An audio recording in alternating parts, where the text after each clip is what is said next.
Out here with the birds this morning. This is a 40-foot gooseneck, and we are building the biggest honkin' tiny house I have ever seen.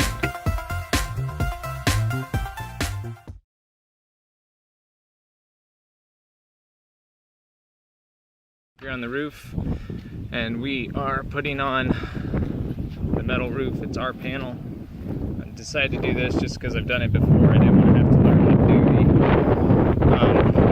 concealed fastener standing seam roof. So anyways, just to point out some things and putting down a nice straight line. It doesn't really matter whether your roof is straight right here, because the ridge cap that's going to go over it will cover up any abnormalities you have along here. But it really is important that the face of your sheet is straight all the way down. So when you measure this, you're going to measure, at least this is what I do, I measure whatever my length of the actual sheet is going to be, and then I add on 2 inches for overhang. I like having at least 2 inches of overhang, and if a gutter ever gets put on here, you know, it'll still drain into the gutter.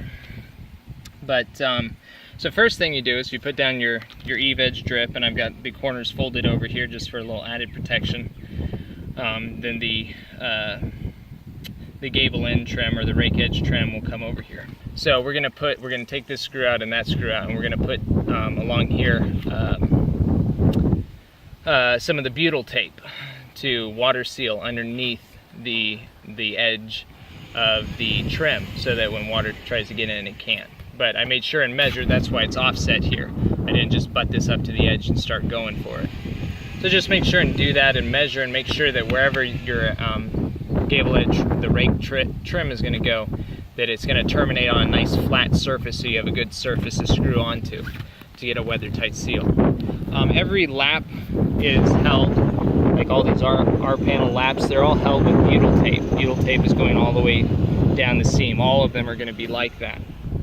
The manufacturer of this R panel says that you should use a lap screw on the laps. A bunch of other people have said don't do that. So I guess it's just kind of up to personal preference what you want to do. I haven't decided yet.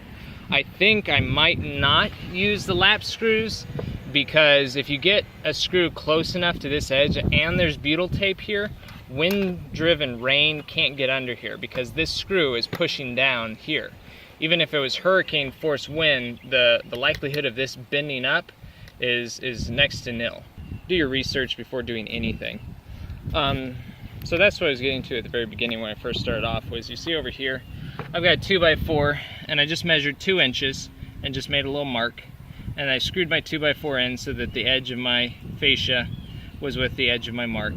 And then I just have this string just pulled extremely taut, and I just have all of my panels all lined up with this string all the way down. So that means no matter if my walls are a little buckled, or my joists are a little off, you know, by 1/4 of an inch or whatever, this will fix any unevenness in the wall, so that looking at it from the bottom, it's going to look, you know, perfectly straight across here.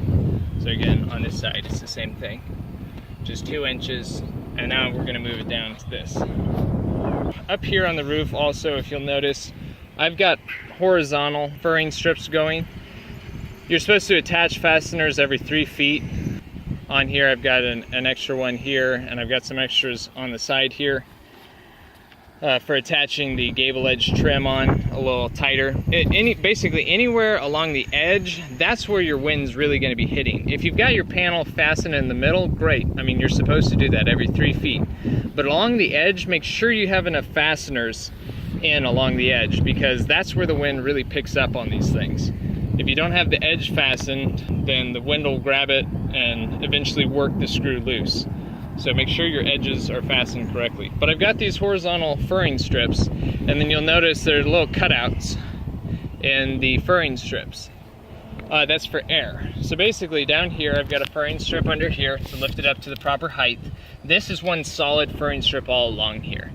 So basically the air is going to travel up over the edge of that trim and come underneath here and work its way up to the ridge cap.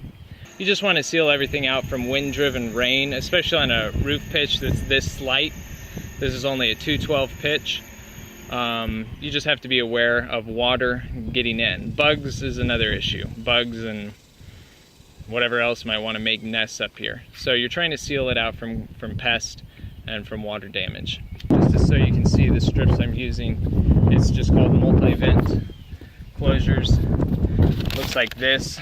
They just conform to whatever your panel might be, so they can go above the panel or below it, and they'll just smush down to whatever. I don't really like them. You've got to use more screws along the edge to keep it down because it pushes the panel up. So you might want to look at some other products, but this is all that was available to me locally as far as a vented closure. They do have the non-vented closures that conform to the shape of the R panel, but I don't really like those either, and we want this roof to be vented at least somewhat so that it can cool down easier. So that's another reason why we're going with white, is so that it doesn't hold on to heat as much and won't pass heat on to the structure as easily.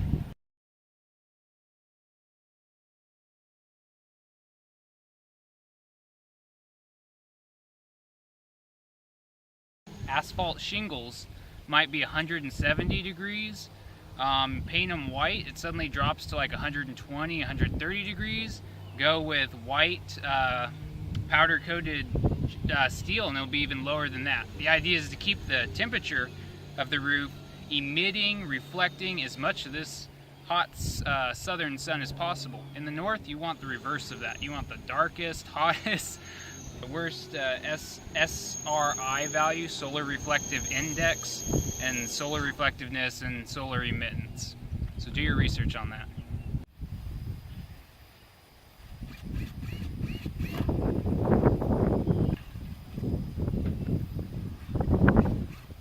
It's kind of windy, but they're being very careful, thankfully.